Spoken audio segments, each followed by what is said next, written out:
En el nombre de Dios, el clemente, el misericordioso, la paz de Dios sea con todos sus profetas, desde Adán hasta Muhammad, salawatullah wa salamu alayhim ajma'in. Salamu alaykum, estimados hermanas y hermanas. Continuamos con esta serie de temas acerca de Dios en nuestra vida. Estuvimos hablando en la última oportunidad acerca de un tema muy importante que es el tema del placer, y dijimos que hoy vamos a continuar justamente con esto de la definición del placer para entender de qué forma uno debe sentir ese deseo y esa añoranza para poder dirigirse al verdadero placer y la verdadera plenitud y felicidad. Vamos primero a dar una definición muy simple y popular del placer. Sentimos placer cuando nuestro ser se siente feliz, se siente bien, cuando cualquier cuestión nos hace sentirnos bien, nos alegra, nos hace feliz, a eso lo llamamos placer. Ahora, la pregunta es ¿por qué? Entonces, si uno puede vivir el placer de esta vida y poder experimentar los distintos placeres, ¿por qué estar buscando un placer en el más allá? ¿O por qué privarnos de muchos placeres en esta vida para buscar un placer eterno o un placer pleno o un placer ilimitado o infinito? Yo hoy, en pocas palabras y de forma resumida, quisiera hablar de la realidad de los placeres terrenales, de la realidad de los placeres en esta vida, en lo mundano. Vean, si cada uno de nosotros comienza a describir su experiencia con el placer, se va a dar cuenta que llegamos a las mismas conclusiones. Por ejemplo, el placer generalmente en esta vida es limitado. No es un placer absoluto. Supongamos las cosas que nos dan placer. Por poner un ejemplo, el conocimiento. Por poner un ejemplo, el poder. Por poner un ejemplo, la riqueza. Por poner un ejemplo, las amistades. O el saciar nuestros instintos, el comer, el beber, el sexo, el dormir. Todo eso nos da placer. Pero ese placer no es un placer absoluto. Nadie puede ser el rico absoluto del mundo, el poderoso absoluto del mundo. Nadie puede ser el hombre que tiene todos los amigos del mundo. Nadie puede estar comiendo todas las comidas del mundo.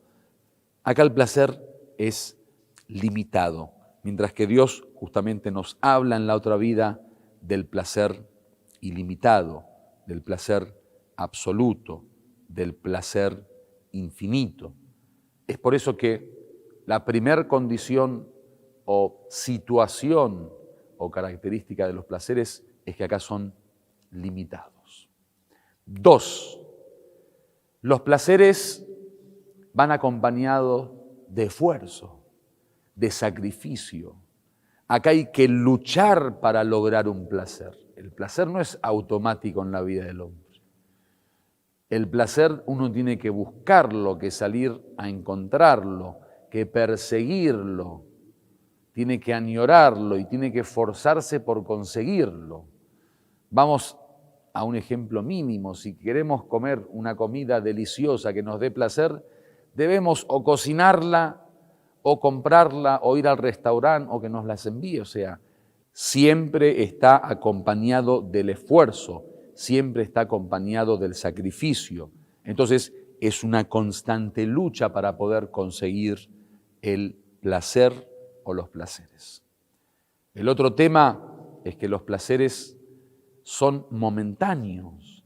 No hay un placer que se transforme en felicidad, es decir, un placer constante que no tenga fin en nuestra vida. Todos son temporales, todos son momentáneos. Sentimos placer por momentos, pero no podemos asegurar la existencia de un placer por siempre. No podemos asegurar la existencia de un placer que nos acompañe constantemente. No existe placer eterno aquí, en esta vida. No existe placer que uno constantemente esté sintiendo, por ejemplo, lo que siente al dormir, o al comer, o al beber. Entonces, esas son algunas de las características del placer. Luego, los placeres en esta vida también nos acompaña después del placer un grado de tristeza y depresión. Ustedes saben que el placer está muy relacionado con la unión. Por ejemplo, imaginemos el placer del hombre enamorado. Cuando ve a su enamorada, el encuentro crea placer. Sí, crea placer mientras están juntos, pero al separarse crea tristeza, crea dolor. La separación siempre es causa y motivo de dolor. Entonces también los placeres aquí son una gran dificultad, porque uno tiene que estar constantemente unido a aquello que le otorga placer o le da placer para poder sentirse feliz. Por eso mucha gente termina no entendiendo la lógica del placer y están persiguiendo los placeres constantemente para vivir justamente ese sentido de felicidad, que es una búsqueda real y que uno por naturaleza lo busca, pero no se encuentra acá. No existe la felicidad absoluta acá, en este mundo. Por eso, los placeres en esta vida son placeres que uno tiene que darles la medida que se merecen. No podemos vivir por placer ni morir por placer. El placer es una circunstancia como cualquier circunstancia. Por eso se equivocan las escuelas de pensamiento o las religiones que buscan el placer constante o eliminar el dolor de la vida o vivir en un estado de felicidad absoluta. Mienten. No existe la felicidad absoluta para nadie. ¿Por qué? Porque el ser humano ha sido creado desde la debilidad, desde la lucha, el esfuerzo, el sacrificio, la dificultad, la calamidad. La realidad humana es esa. Por eso no existe persona feliz en lo absoluto.